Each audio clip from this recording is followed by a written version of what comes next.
छत्तीसगढ़ के जिन गौ सेवकों का मनोबल बढ़ाने के लिए गृह मंत्री शर्मा ने कहा है, उनमें से एक गौ सेवक ने तस्करी के बाद बचाई गई गायों के तड़प तड़प कर मरने को लेकर के जो खुलासा किया है ना, वो छत्तीसगढ़ के इतिहास का सबसे बड़ा खुलासा साबित हो सकता है। करेंगे इस पर बात, और अगर सुनना चाहते हैं तो यहाँ रुक सकते हैं आप। नमस्ते, मैं विवान हूँ, आप सभी फिलहाल डेली स्कूप देख रहे हैं। छत्तीसगढ़ में गौ तस्करी जैसे गंभीर अपराध को लेकर के एक हाई लेवल मीटिंग बीते दिन होम मिनिस्टर विजय शर्मा ने रखी। इस उच्च स्तरीय बैठक में सभी जिले के, प्रदेश के जितने भी जिले हैं वहां से एडिशनल एसपी रैंक के पुलिस अफसर आए, बैठक में शामिल हुए और उन्हें सीधे सीधे होम मिनिस्टर ने गौ तस्करी में उपयोग किए जाने वाली गाड़ियों के खिलाफ राजसात की कार्रवाई में तेजी के लिए कहा। सिर्फ इतना ही नहीं, उनकी नीलामी पूरी ट्रांसपेरेंसी के साथ हो, उसमें पूरी तरह से पारदर्शिता बरती जाए, इसके लिए भी कहा। और साथ ही साथ उन्होंने ये भी कहा कि हर जिले में जो गौसेवक और युवा गायों को लेकर के काम कर रहे हैं, उनकी सेवा कर रहे हैं, उनका मनोबल भी बढ़ाया जाए, इसकी भी जिम्मेदारी इन अधिकारियों को ही दी है। ऐसे में इस पूरे मामले को लेकर के हमने छत्तीसगढ़ के सरगुजा के एक गौ सेवक से बात की है। उसने मनोबल टूटने को लेकर के एक ऐसा खुलासा किया, उस वक्त पर मुझे लगा कि ये आप लोगों के सामने जरूर लाना चाहिए। मैं फोन लगा रहा हूं आप लोगों के सामने ही और सीधे उनसे बात करेंगे। कौन है वो, किस तरीके से काम करते हैं और क्या है वो खुलासा जो बोल करके आप लोगों को रोका है। हेलो, आप प्रणाम जी। रिंकू जी, लाउड स्पीकर पर फोन है और ऑन कैमरा बातचीत हो रही है। मैंने सभी जितने भी डेली स्कूप के दर्शक हैं उनसे कहा है कि आपने जो मनोबल टूटने को लेकर के खुलासा किया है, वो शायद छत्तीसगढ़ के इतिहास का अब तक का सबसे बड़ा खुलासा हो सकता है गौ तस्करी को लेकर के। सबसे पहले तो आप ये बताइए कि आपने अब तक कितने गायों को बचाया है, क्या क्या करते हैं? हम लोग अपनी संस्था का शुरुआत लगभग आज से 9 साल 8 साल पहले किया था, 2017 में किया था जी। और तब से हम रोड पे जितने भी गाय हैं, एक्सीडेंट होता है रात में, दिन में, कभी भी किसी टाइम में 80 किलोमीटर के रेंज में जी, जब भी सूचना आता है हमारे पास एम्बुलेंस है, जाती है टीम, रेस्क्यू करके लाते हैं। इलाज वहीं करते बनता है तो वहीं करते हैं, और रेस्क्यू करते बनता है तो रेस्क्यू करते हैं। इसको अगर टोटल आंकड़े में देखे जाए तो 20,000 प्लस हम लोग रेस्क्यू किए हैं, रेस्क्यू कर चुके हैं। हाँ। और तस्करी से कितनी गायों को बचाए होंगे? कम से कम 1000 से ज्यादा। अच्छा।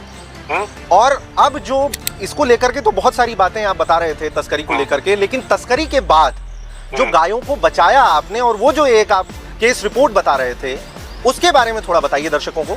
क्या होता है कि जैसे कि हम तस्करी में तो गाय को बचा लेते हैं, तस्करी हो रही है यहाँ से पता चला, सूचना, गाड़ी पकड़ लेते हैं और गाय को पकड़ लेते हैं। अब एक ट्रक में अगर 50, 60, 100 गाय तक भर लेते हैं, 60, 70 तो गाय पड़ते ही हैं जी। अब उतने गाय को भर तो लिए वो लोग ठूस के, अब हम पकड़ लिया। पकड़ने के बाद सबसे बड़ी समस्या आती है कि गाय को रखेंगे कहाँ?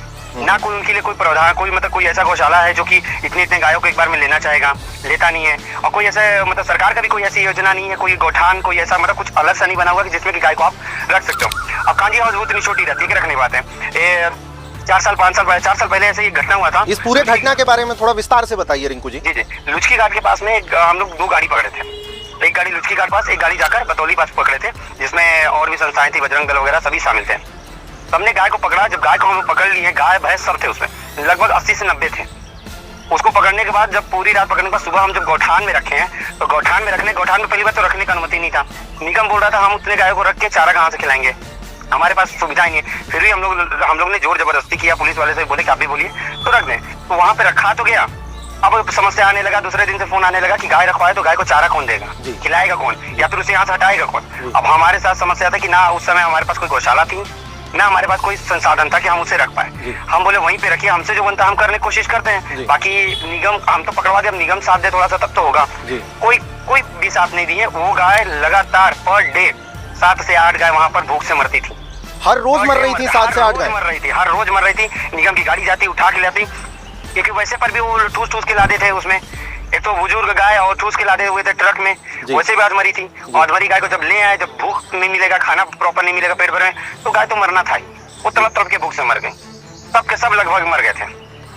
कोई ऐसा नहीं थे जो उसमें कि मतलब बचने लायक थे या किसी को दान देने लायक थे, वैसे भी नहीं थे कि किसी को हम दे भी सकते थे वहाँ पर। अच्छा रिंकू जी, जैसे तस्करी के बाद ये जो गाय बचाई जाती हैं, अभी तो आपके पास संस्थान है, आप लोगों ने पूरी संस्था बना ली है, तो आप भी गौ तस्करी के बाद अधिकतम कितनी गायों को रख पाएंगे? हम अधिकतम क्या है, हमारे पास रोज एक्सीडेंटल गाय आता है। हम लोग रोड के जितने एक्सीडेंटल बीमार घायल हैं इनको रखते हैं। अब इनको ठीक करके रखते हैं। हमारे पास जो संख्या रखने की जो जगह है वो 50 से 60 गाय रखने की जगह है। अब अभी भी हमारे पास उसमें 150 प्लस गाय है। 50-60 की जगह पर हम 150 रखे। अभी तस्करी हम पकड़े थे मणिपुर थाना के सामने 10 गाय, उनको रखे, 4 गाय और पकड़े, उनको भी रखे। हम ज्यादा से ज्यादा 50 से 40 गाय ही रख पाते हैं। और अगर तस्करी में ज्यादा गायें आप लोग किसी दिन रखते हैं, पकड़ते हैं, तो उन्हें रखने की समस्या अभी भी है? समस्या है, खिलाने की समस्या है, और एक जगह अगर रख भी देना तो सबसे बड़ी समस्या कि खाना कहाँ देगा, खाना दे भी देना तो कंजेस्टेड वहाँ जगह ही नहीं रहेगी, तो आपस में लड़के वो लोग आधा बीमार होकर मर जाएंगे। और उसके अलावा जो छोटे छोटे स्तर पर अलग अलग जो जिले हैं, जिलों में भी छोटी छोटी अलग अलग जगह हैं, वहाँ पर जो गौ सेवक हैं वो गौ तस्करों से गायों को बचा रहे हैं, तो उनके साथ भी यही दिक्कत आ रही होगी क्या? हाँ, उनके पास तो सबसे बड़ी, हमारे पास तो चलिए एक है जगह, उनके पास तो सबसे बड़ी समस्या है कि उस जिलों में कोई गौशाला ही नहीं है। अब वो बचा तो लेते हैं बेचारे, अब पुलिस के साथ मिलकर बचा तो लिया, पुलिस को सौंप दिए, अब वो गाय या फिर किसी गाँव वाले को देंगे, गांव वाले मान लीजिए डर से ले भी लिए तो 1 महीना रखेंगे, 2 महीना रखेंगे, फिर से वो रिसाइकल होकर बिक जाएगा, फिर से बिकेगा, फिर वही जाएगा तस्करी में। ये या फिर शहर में रोड में छोड़ दिया जाएगा, रोड में छोड़ेंगे तो एक्सीडेंट या दुर्घटना से फिर मरेंगे, या फिर चोरी होगा, फिर तस्करी होगा। अच्छा रिंकू जी, ये एक इतना बड़ा खुलासा किया है आपने, जरा ये बताइए कि जो होम मिनिस्टर है, जिस तरीके से आप लोगों का मनोबल बढ़ाने के लिए उन्होंने कहा है, अधिकारियों को साफ साफ कार्रवाई के लिए कहा है तेजी से, इस तरीके की जो बात होम मिनिस्टर ने कही है खास तौर पे गौ सेवकों को लेकर के, इसको लेकर के क्या कहेंगे? अभी तक तो ऐसी कोई मतलब कि कार्यक्रम ऐसा कोई चीज अभी तक तो नहीं हुआ था। ये पहली बार ऐसा है कि होम मिनिस्टर जी ने सोचा है, तो हमारे हौसला को बढ़ाने के लिए बहुत अच्छी बात है, परंतु हमारा हौसला तब बढ़ेगा, इन सब चीज हमें सम्मान नहीं चाहिए, हमारा हौसला तब बढ़ेगा जब हम गौ माताओं को अपनी जान पे खेलकर, और भी जो लोग हैं, जो सदस्य है, जो अदर जिले में भी अपनी जान पे खेलकर गायों को बचा रहे हैं तस्करियों से, वो सेफ हो जाए। तस्करी से बचाने के बाद उनको रखने के लिए एक प्रॉपर जगह मिल जाए, जहाँ तस्करी से बचा रहे थे यहाँ पे रखा जाए, उनके लिए चारा का व्यवस्था की जाए, ये हमारे लिए सबसे बड़ी सम्मान की बात होगी।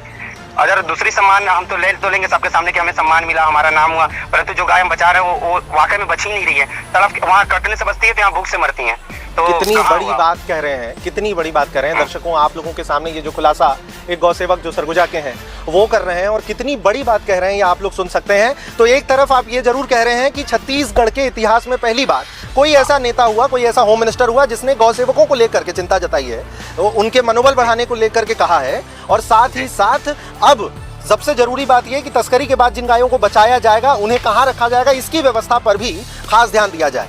जी, सबसे बड़ी चीज यही है कि इनकी व्यवस्थाओं पे ध्यान दिया जाए, ताकि तभी तो बच पाएंगे, नहीं तो गांव में बांटने से या फिर किसी और जगह या फिर रोड में छोड़ देने से वो तो वापस रिसाइकल हो जाते हैं।